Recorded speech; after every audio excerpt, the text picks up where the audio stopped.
राष्ट्र स्वयंसेवक संघ इसके 100 साल होने जा रहे हैं और जैसा हम सब जानते हैं आरएसएस राष्ट्र निर्माण के प्रति प्रतिबद्ध है।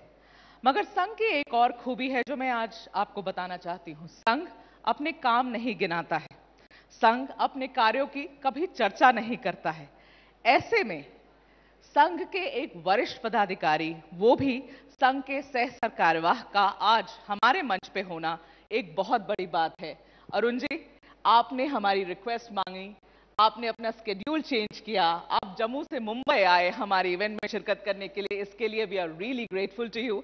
हम आभारी हैं आपके सर। मैं भी धन्यवाद करता हूं आप सबका कि आप सबके माध्यम से मुझे अपनी बात कहने का अवसर प्राप्त हो रहा है। आप लोग कहते ही नहीं है सर, आपको यहाँ लाना इज अ चैलेंज, बट आप आ गए हैं सर और आप हमारे मंच पर हैं। तो आज आपके माध्यम से हम आरएसएस को सही तरीके से समझने की कोशिश करेंगे और इसीलिए आज के सेशन का थीम हमने रखा है अंडरस्टैंडिंग आरएसएस। तो सर आपके परमिशन से शुरुआत करना चाहती हूं मैं।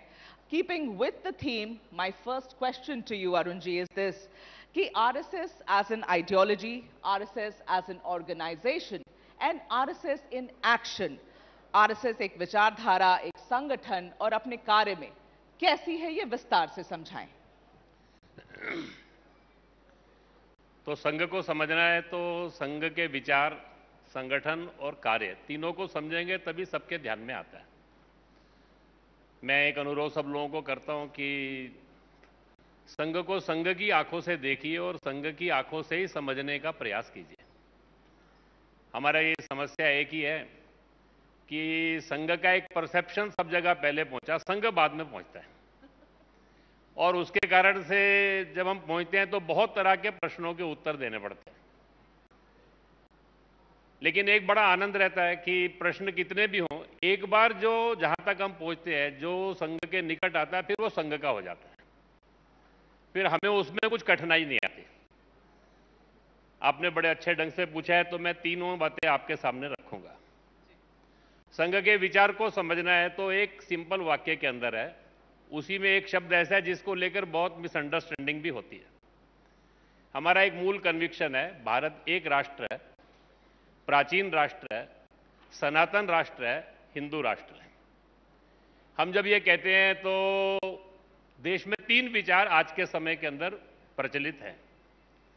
कुछ लोग ऐसा मानते हैं कि अंग्रेज आए तो उसके बाद राष्ट्र बनने की प्रक्रिया शुरू हुई और इसीलिए 75 ईयर्स हुए तो बहुत लोगों ने कहा youngest born nation of the world. आजादी के समय किसी ने कहा India is a nation in the making. तो बहुत लोगों के मन में आता है कि अंग्रेज आए तो पहली बार ये एक राष्ट्र बना और कॉन्स्टिट्यूशन मेड द नेशन, ऐसा भी कभी कभी लोगों के मन के अंदर आ जाता है। एक दूसरा विचार भी चलता है कि भारत एक राष्ट्र है ही नहीं। हम भी बचपन में बड़े गर्व से कहते थे इंडिया इज ए सब कॉन्टिनेंट। यह अनेक राष्ट्रों का समूह है, यह एक कृत्रिम राष्ट्र है। ये जो सारा वेस्टर्न नेशन स्टेट का जो माइंडसेट है, ये जो यूरोपियंस भारत के अंदर आए, जहां पर नेशन का एक कंसेप्ट था कि नेशन यानी एक लैंड मास, वहां पे रहने वाली एक रेस, उस रेस की अपनी एक लैंग्वेज, एक रिलीजन और आपस के हित संबंधों को और सर्व करने के लिए एक एडमिनिस्ट्रेटिव सेटअप। ये पांच बातों से मिलकर नेशन बनता है। Nation of French people, nation of German people, nation of English people. Bharat में आए तो उनको ध्यान में आए इतनी भाषाएं, इतनी विविधताएं, तो ये एक राष्ट्र नहीं हो सकता। और इसीलिए बहुत देश के अंदर ऐसा एक विचार भी चला कि भारत 16 नेशनैलिटीज एंड 56 सब नेशनैलिटीज का एक अमलगम है और मिलके रहना चाहता है तो ठीक है, नहीं रहना चाहते तो राइट टू सक्सीड, प्लेबिसाइड, ये सब बातें भी सब उसमें से आती है। हमारा ये मानना है कि ये दोनों विचार ये गलत है। भारत एक राष्ट्र है, हमारा राष्ट्र दुनिया के बाकी राष्ट्रों से अलग है। हमारे राष्ट्र का एक वैशिष्ट्य है, उसको भारत की निगाह से समझना पड़ेगा। हमारा जब राष्ट्र की बात करते हैं तो पीपल आर द नेशन। हम जब राष्ट्र की बात करते हैं तो state is not, Rabindranath Tagore कहा करते थे कि society is at the centre of the root of the nationhood of और भारत। और वेस्टर्न का जो नेशनहुड जो है उसके रूट में स्टेट है। तो भारत को समझना है तो भारत में ये एक ऐसा देश है, वेदों के काल से या राष्ट्र की अवधारणा रही, राष्ट्र का कंसेप्ट रहा। वेदों में, महाभारत में, रामायण में और हर कालखंड के अंदर ये राष्ट्रभाव इस देश के अंदर था। राष्ट्र पहले आया, राज्य बाद में बना, और राज्य समय के अनुसार बनते गए। आवश्यकता के अनुसार हमारे देश में राज्य का स्वरूप भी बदलता गया। और अगर राष्ट्र की बात करनी है तो भारत एक ऐसा राष्ट्र है कि जिसकी thousands of years of continuous living एक जर्नी है। कोई पूछे काशी का इतिहास कितना पुराना है, उज्जैन का कितना पुराना है, कांची का कितना पुराना है, तो एक बात तो निश्चित है कि दुनिया में कोई और नगर की ऐसी लिविंग कंटिन्यूअस जर्नी नहीं है जैसे इनकी है। और ये चिरंतन राष्ट्र है, सनातन राष्ट्र है। आप रामायण को पढ़िए, महाभारत को पढ़िए, मैगस्थनीज को पढ़िए, फाइयान को पढ़िए, और वहां से आने तक अंग्रेज के यूरोपियंस को पढ़िए। पीछे एक मीनाक्षी जैन जी ने पुस्तक लिखी, एज दे सा भारत, 4 वॉल्यूम्स के अंदर है। उसको पढ़ेंगे तो ध्यान में आएगा हम सब लोगों को। 600 से ज्यादा विदेशी ट्रेवलर्स को उन्होंने वर्णन किया। सबने एक ही बात कही, सारे देश के अंदर विविधताओं की, भाषाएं अनेक, खान पान अनेक, लेकिन राष्ट्र एक। तो पीपल मेड द नेशन। और हिंदू जो है ये रिलीजन नहीं है। हम जब हिंदू कहते हैं तो इट इज अ टर्म जो ये मानती है मातृभूमि के प्रति श्रद्धा, सब ईश्वर को प्राप्त करने के मार्ग सच्चे मार्ग हैं, सबको अपने अपने मार्ग पे चलने की स्वतंत्रता है। इसको जो कहते हैं ये एक हमारा नेशनहुड है, वो हिंदूनेस है। हिंदू ये रिलीजन की निगाह से नहीं देखना। दूसरी बात है, हमारे समाज जीवन के अंदर बहुत उत्थान पतन आए। जब हम अच्छे थे तो अपने कारण, जिन्होंने संघ को प्रारंभ किया, डॉक्टर एडगेवार, वो कहा करते थे अपनी कमियों का या हमारा पतन हुआ तो इसका दोष दूसरों को मत दीजिए, हमारे में कुछ कमियां आ गई। और अगर राष्ट्र का उत्थान करना है तो समाज का भाग्य बदलना पड़ेगा। समाज का भाग्य बदलना है तो समाज का उत्थान करना पड़ेगा। और वो क्या है, तो 4 बातें हम लोगों के अंदर लाना चाहते हैं। एक, राष्ट्र का भाव, राष्ट्र सर्वोपरि, देश के लिए एक निस्वार्थता का भाव, समाज के अंदर संगठन, मिलकर काम करना, और अनुशासन। ये 4 बातें जब समाज में होती है तो समाज उन्नति करता है। और ऐसा समाज बनाना है तो ये नारों से, भाषणों से होने वाला नहीं है, आंदोलन से नहीं होगा। आपको एक एक व्यक्ति को बदलना पड़ेगा। और ये जो व्यक्ति परिवर्तन से ही समाज परिवर्तन होता है, इसी में संघ संगठन है। संघ ने कहा कि जैसा समाज बनाना है वैसा व्यक्ति बनाइए। ऐसे व्यक्ति समाज में धीरे धीरे करके उनकी संख्या बढ़ाइए। एक ऑप्टिमम लेवल पे जब ऐसे व्यक्ति आ जाएंगे तो समाज का वातावरण बदल जाएगा और समाज जो है वो अपने को रीइन्वेंट करके समाज आगे बढ़ने के लिए तैयार हो जाएगा। इसको हम कहते हैं राष्ट्रीय स्वयंसेवक संघ संगठन। नागपुर में संघ प्रारंभ हुआ, सारे देश के अंदर शाखा और मिलन। हमने देश के हर प्रांत में पहुंचे, हर जिले में पहुंचे, नगर खंड में पहुंचे। अभी हमारा अगला टारगेट है कि 10,000 पॉपुलेशन पर हमने ग्रामीण क्षेत्र में मंडल और बस्ती बनाई है नगर में, वहां तक हमको पहुंचना है। 1,20,000 यूनिट में अभी हम 65% ऑफ द यूनिट्स में लगभग पहुंच चुके हैं। शताब्दी वर्ष तक हमारा टारगेट है कि ऐसी सब यूनिट्स तक हमको पहुंचना। एक 50 लाख के लगभग स्वयंसेवक हैं। ये सारे जो स्वयंसेवक हैं, जब हम कहते हैं इन एक्शन, तो हमारी इनसे 3 अपेक्षा है। एक, आप समाज राष्ट्र के नाते जो चाहते हैं वो सब अपने जीवन में लेकर आइए। आपके शब्द नहीं, आपका जीवन बोलना चाहिए। एक जिम्मेदार देशभक्त नागरिक के नाते जो जो आप अपेक्षा करते हैं वो हमारे जीवन में हो। दूसरी बात, आप जहां रहते हैं वहां जितने भी अच्छे काम चलते हैं या समाज की आवश्यकता है उसके अंदर आप भागीदारी करिए। समाज में कोई क्राइसिस आ सकता है, कोई युद्ध आ सकता है, कोई आपदा आ सकती है, कोई कोविड का समय हो सकता है, कोई समाज में अच्छे काम हो सकते हैं, तो उसके साथ आप जुड़िए। और तीसरी बात, हर व्यक्ति से हम ये कहते हैं कि आप अपने जीवन के अंदर कम से कम एक काम ऐसा करिए जिसमें अपनी योग्यता, प्रतिभा, क्षमता का उपयोग, उसके बदले आपको कुछ पैसा नहीं कमाना। समाज के लिए कुछ समय देना, कुछ पैसा देना, तो अपनी रुचि प्रतिभा के अनुसार लोग काम करते हैं, अपना अपना कार्य क्षेत्र तय करते हैं। आज संघ के स्वयंसेवक समाज को साथ लेकर 50 से ज्यादा संगठन और एक 500 से ज्यादा संस्थाएं बनाकर समाज जीवन के अलग अलग क्षेत्रों के अंदर काम करते हैं। बहुत विविध तरह के क्षेत्र हैं, वो लोकल चैलेंजेस भी हो सकते हैं, वो नेशन वाइड कुछ इश्यूज भी हो सकते हैं, उनके अंदर काम करना ये अपने राष्ट्रीय स्वयंसेवक संघ का और एक विचार, संगठन और कार्य है। तो सर आपसे फिर हम अंडरस्टैंडिंग आरएसएस पे बात कर रहे हैं, तो ये पूछना जरूरी है आपसे कि आपके जो विरोधी हैं वो बार बार एक बात दोहराते हैं कि राष्ट्रीय स्वयंसेवक संघ आरएसएस एक कट्टर संगठन है, एक कट्टर ऑर्गेनाइजेशन है जो समय के साथ नहीं बदलता। क्या ये सच है? तो पहली बात तो यह है कि हमारा विरोधी कोई नहीं है। हमारा काम सर्वेशाम अविरोधन है। हम मानते हैं कि संघ में दो ही तरह के लोग हैं, एक जो संघ में आ गए, एक जो संघ में आना बाकी है। तो जो कभी कभी हमको विरोधी लगते हैं तो हम अपनी कमी मानते हैं कि इतने साल में हम उन तक पहुंच नहीं पाए। जिस दिन हम उन तक पहुंच जाएंगे उस दिन वो भी हमारे हो जाएंगे। तो इसलिए विरोधी तो कोई नहीं है। दूसरा जो मैंने कहा कि हमारा परसेप्शन पहले पहुंचा है जी, वो परसेप्शन लेकर वो कुछ बातें हैं, तो मुझे लगता है कि हम उन तक पहुंचने का प्रयास कर रहे हैं।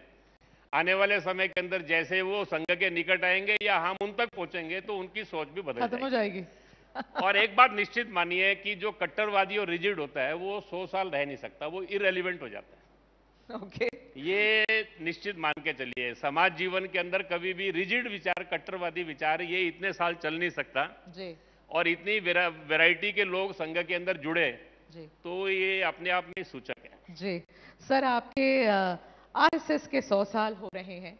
इस 100 साल की सफर को, जैसे आप कह रहे हैं, अगर रिजिड होते तो 100 साल तक टिकते ही नहीं, इस 100 साल के सफर को कैसे देखते हैं? 100 साल के सफर को कुछ बातों की तो सेटिस्फेक्शन है जी। एक अनसेटिस्फेक्शन, एक डिससेटिस्फेक्शन भी है। किस बात की तो डिससैटिस्फैक्शन? सेटिस्फेक्शन इस बात की है कि 100 साल बाद भी संघ संघ है।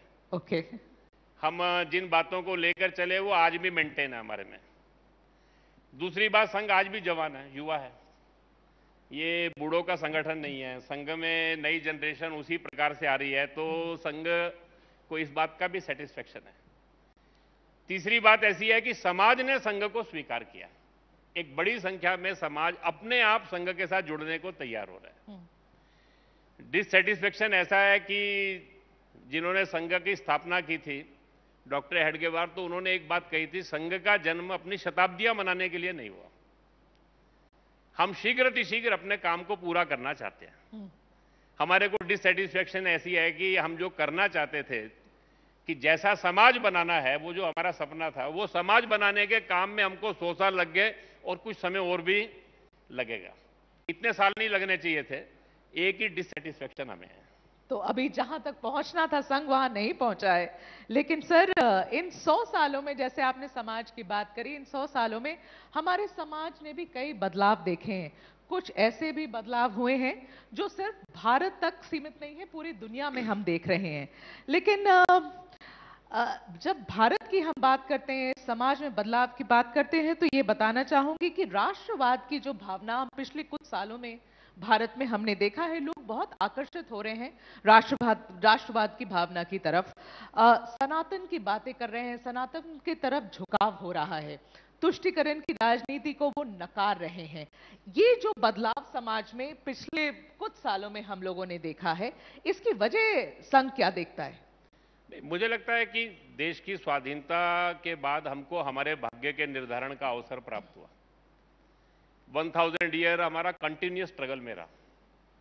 ये जब तुर्किश, मुगल, ये जो इन्वेजन हुए, उस सारे में हमारे इंस्टीट्यूशन कोलैप्स कर गए जी।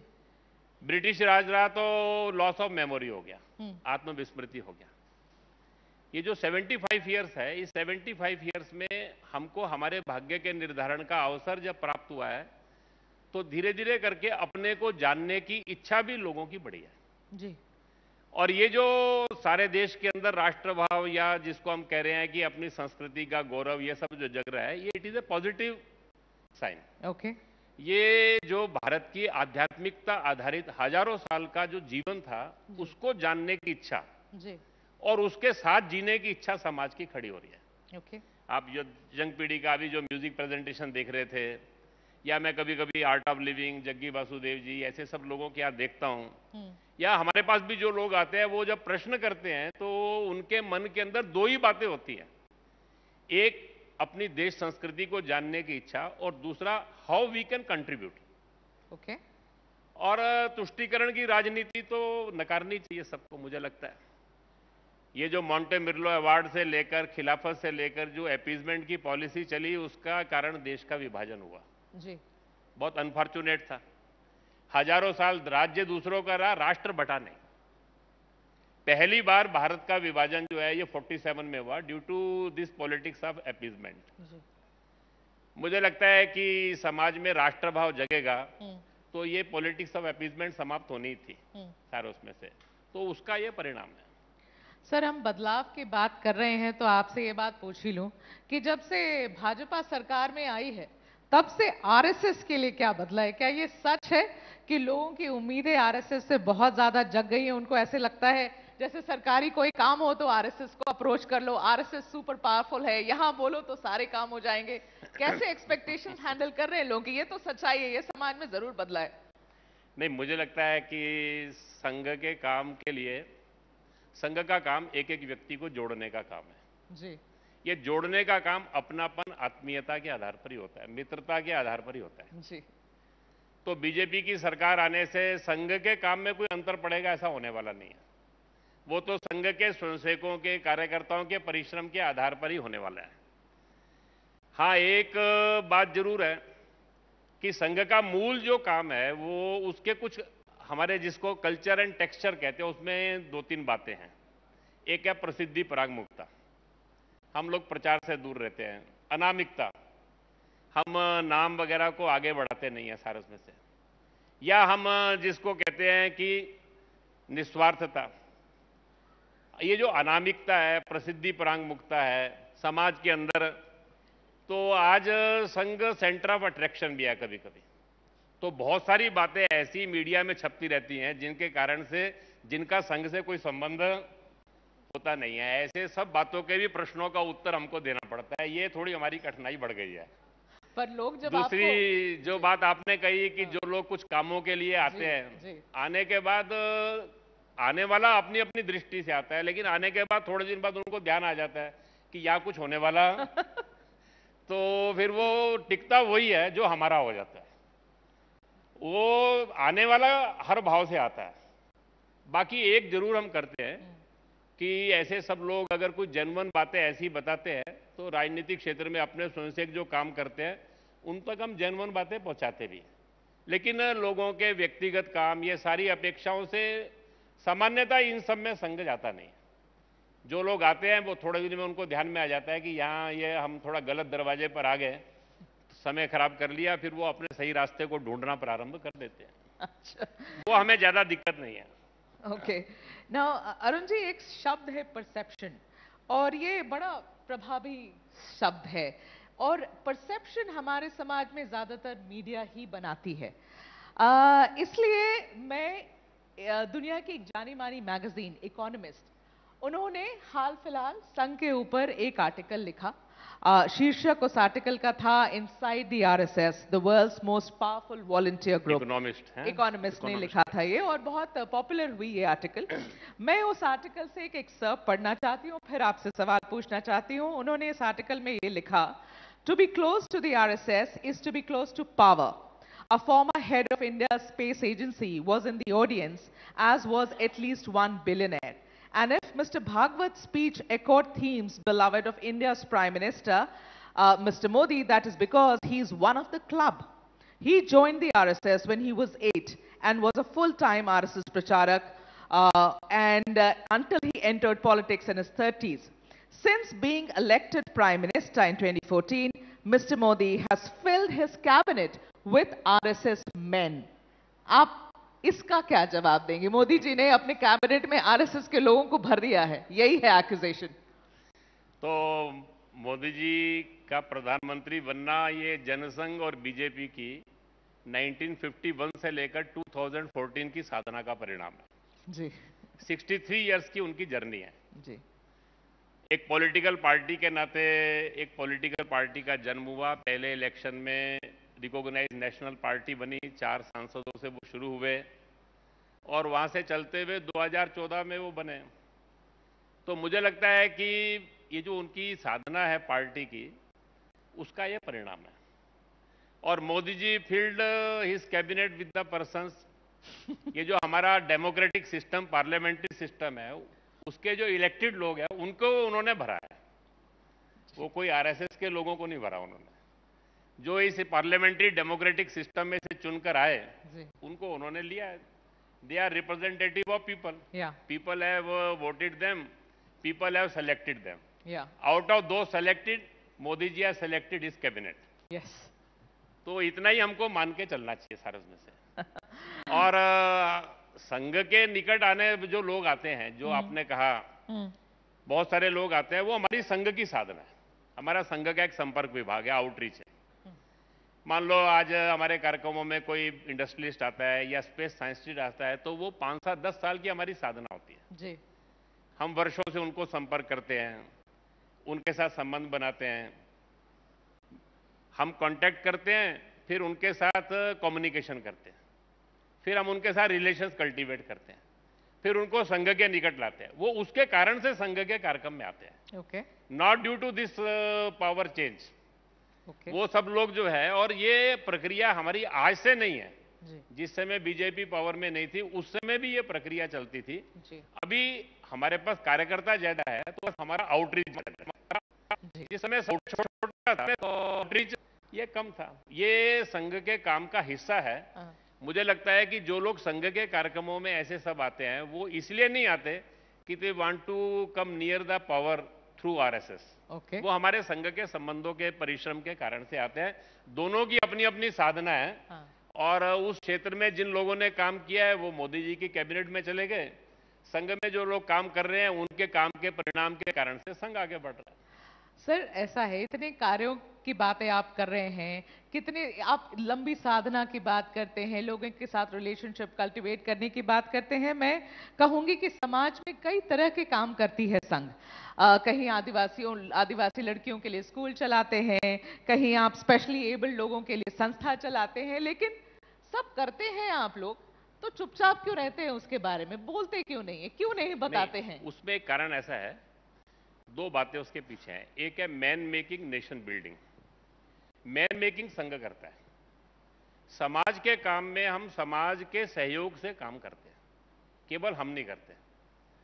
तो बहुत समाज का तरह तरह के सहयोगों से ये समाज के सब काम चलते हैं, चाहे किसी भी फील्ड में हो। तो अकेले संघ श्रेय लेगा तो ये अच्छी बात नहीं है। हम इनिशिएट करते हैं, समाज के लोगों को साथ जोड़ते हैं, समाज की बहुत सारी संस्थाओं का भी सहयोग लेते हैं, उनके साथ मिलकर हम काम करते हैं। तो हम कहें कि संघ ने ऐसा किया, ऐसा हम कभी नहीं कहेंगे, क्योंकि उसमें सबका कंट्रीब्यूशन है। दूसरी बात, हमारा संघ का मानना है कि काम करते हैं तो उसका प्रचार होता ही है। जितना काम होगा उतना प्रचार होगा। काम से ज्यादा प्रचार करने की कोशिश नहीं करनी चाहिए। जब काम से ज्यादा प्रचार हो जाता है तो अपेक्षाएं बढ़ जाती हैं, तो समस्याएं भी बढ़ती हैं। तो जितना काम हो उतना ही प्रचार होना चाहिए, उससे ज्यादा प्रचार की आवश्यकता। आप कहीं हिंट कर रहे हैं क्या किसी और पॉलिटिकल पार्टी तीसरी के बात बारे में? मैं आप लोगों को कहना चाहूंगा कि मीडिया की एक भूमिका है कि ऐसे सब लोगों को आगे लेकर आइए जो खुद को दिखाना नहीं चाहते हैं। ऐसे सब कामों को आप ढूंढिए, ये आपका दायित्व है। अरुण जी, ये बताइए कि पिछले 100 सालों में ऐसी 3 क्या चीजें हैं जो संघ में बदली?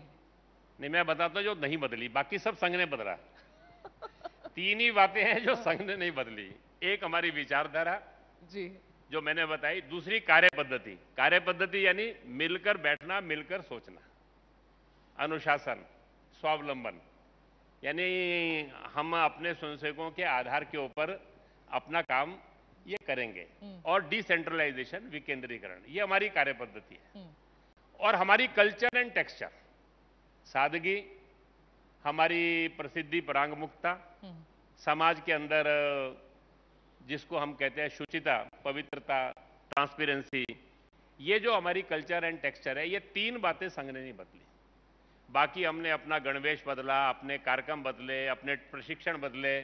ऐसी कोई चीज संघ में ऐसी नहीं है जो हमने नहीं बदली। समय के साथ समाज जैसे जैसे बदला है, समाज का स्वरूप जैसे बदला है, हमारे कार्यक्रमों का स्वरूप, बाकी सब बातें हमने बदली है। केवल 3 ही बातें ऐसी हैं जो हमने नहीं बदली। ठीक है, ये बताइए सर, कश्मीर से कन्याकुमारी तक इस पूरे पूरे भारत में टॉप टू बॉटम अगर हम 2 पॉलिटिकल पार्टीज को छोड़ दें, जो कि एक भारतीय जनता पार्टी है, दुनिया की सबसे बड़ी पार्टी, और कांग्रेस जो हमारी सबसे पुरानी पार्टी है, इन 2 पॉलिटिकल पार्टियों को छोड़ दें सर, तो सिर्फ संघ ही ऐसा तीसरा ऑर्गेनाइजेशन या संगठन है जिसके लोग हमें कश्मीर से कन्याकुमारी तक मिलते हैं। सवाल ये है कि लोग संघ से जुड़ते कैसे हैं, फॉर कॉमन पीपल, हाँ, जो यहाँ बैठे हैं, जो देख रहे होंगे, हमें सुन रहे होंगे, बहुत ऐसे हैं जिसे पता ही नहीं कि संघ से जुड़ने की प्रक्रिया क्या है। कोई, मैं जुड़ना चाहूं तो मेरा टेस्ट लेंगे, मेरी इंटरव्यू लेंगे, क्या करेंगे, क्या तरीका, कैसे जुड़ते हैं लोग संघ से? नहीं, देखिए, संघ से जुड़ने के 2 ही तरीके हैं। सामान्यतः तो संघ सब तक पहुंचने का प्रयास कर रहा है।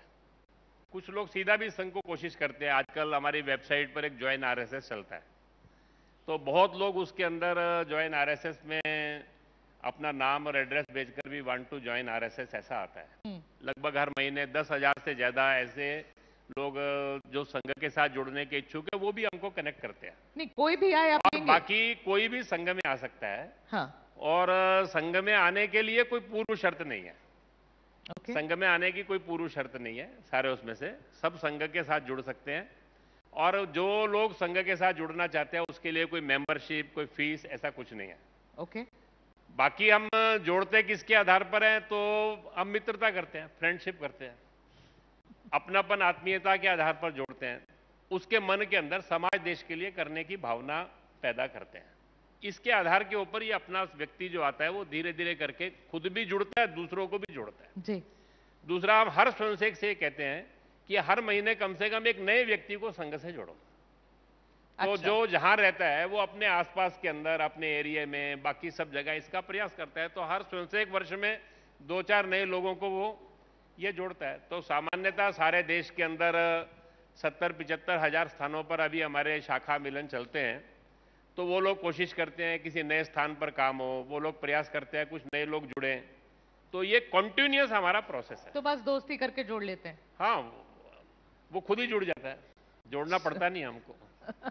वो हमारे यहाँ पता ही नहीं लगता वो कब हमारे जैसा ही हो जाता है, फिर वो भी जोड़ना शुरू कर देता है। सर, आप लोग राष्ट्र प्रथम की बात करते हैं।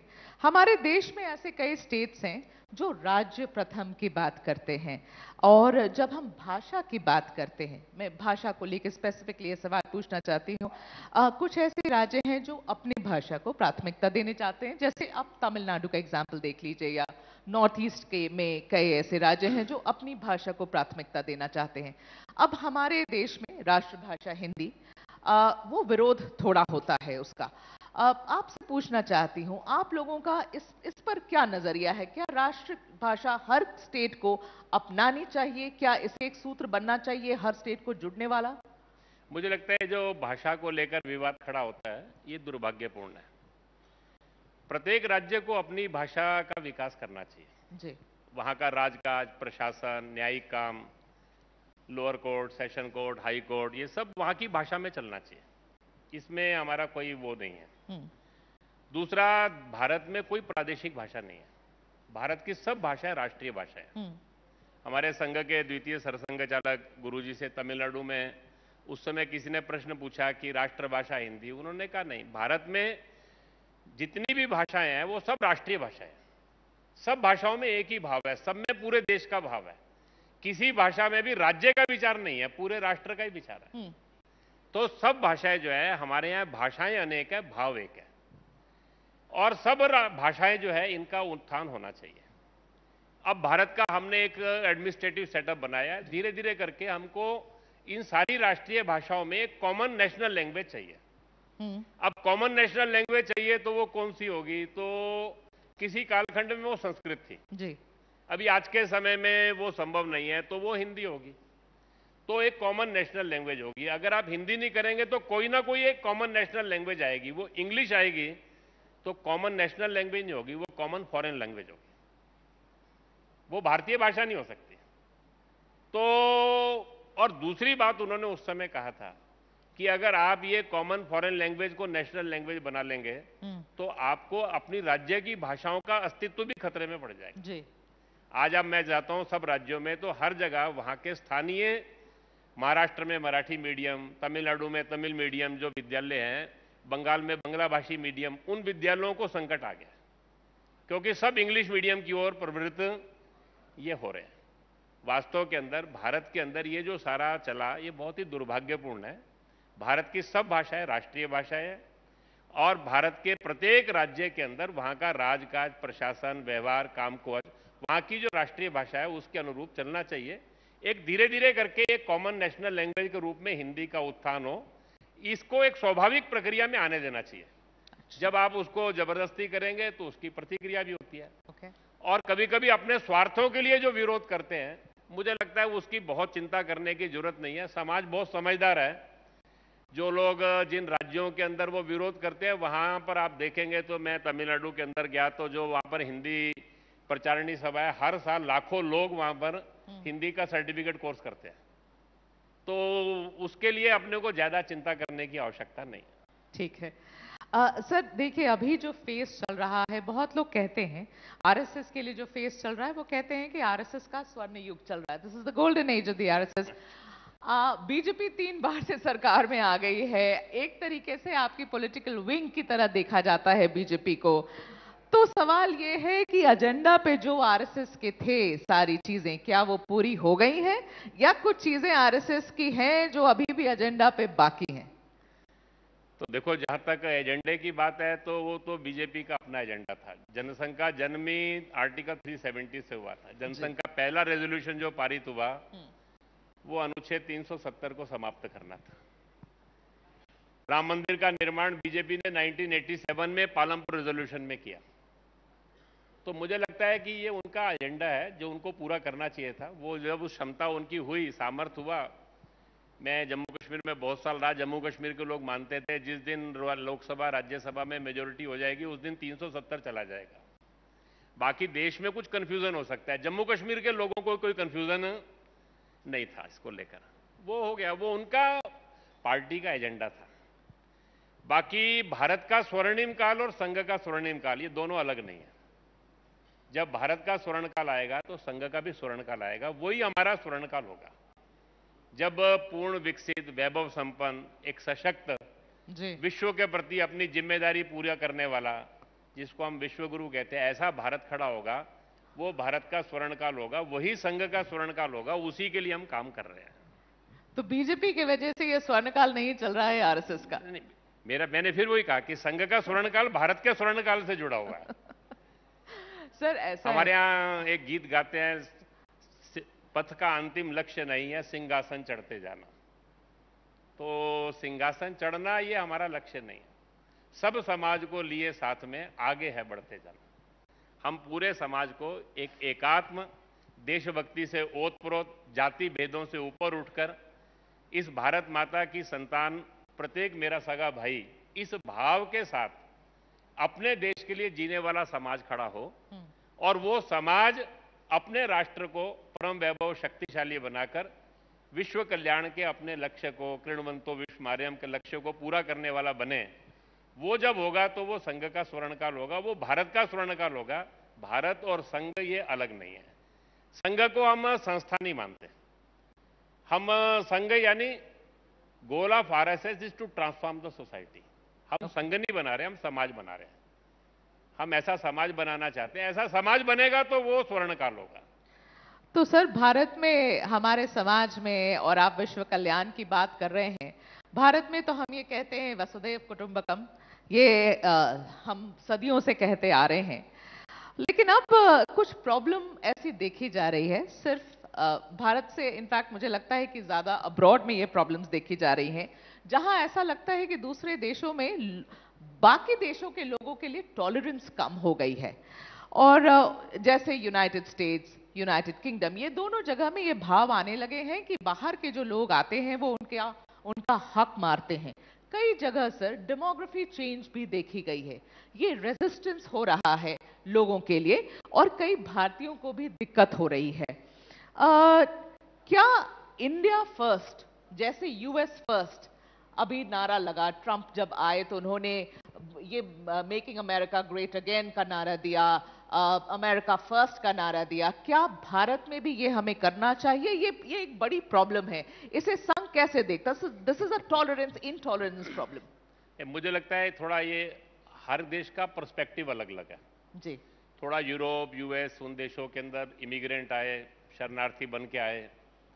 आने के बाद वहाँ चाहिए ये था कि जिस जगह वो गए, जिन्होंने उनको शरण दी, उनकी परंपरा, रीति नीति, उनके साथ वो मिक्स होते हैं, उनकी परंपराओं के प्रति एक अच्छा भाव रखते हैं। उसके स्थान के ऊपर उन्होंने वहाँ मिक्सअप होने के स्थान के ऊपर वहाँ पर रूल ऑफ शरिया या ये सब बातें जब प्रारंभ की तो उसका एक रिएक्शन वहाँ पर है जी। दूसरा क्या है कि वहाँ जो लोग आए वो सब अलग देशों से आए, वो सेपरेट एथनिसिटीज के लोग थे। वो उनका जो प्रॉब्लम है वो थोड़ा अलग प्रकार का है। बाकी अमेरिका, हर देश जो है जिस रास्ते पर चलता है उस रास्ते पर चलने के बाद उनको जो कठिनाइयां हैं उसमें से वो रास्ते ढूंढ रहे हैं सारे, उसमें से उनको अपने को मेंटेन रखना, उसके लिए वो विचार कर रहे हैं। मुझे लगता है हर देश का पर्सपेक्टिव अलग होता है। भारत को भारत के परिप्रेक्ष्य में सोचना है। ओके।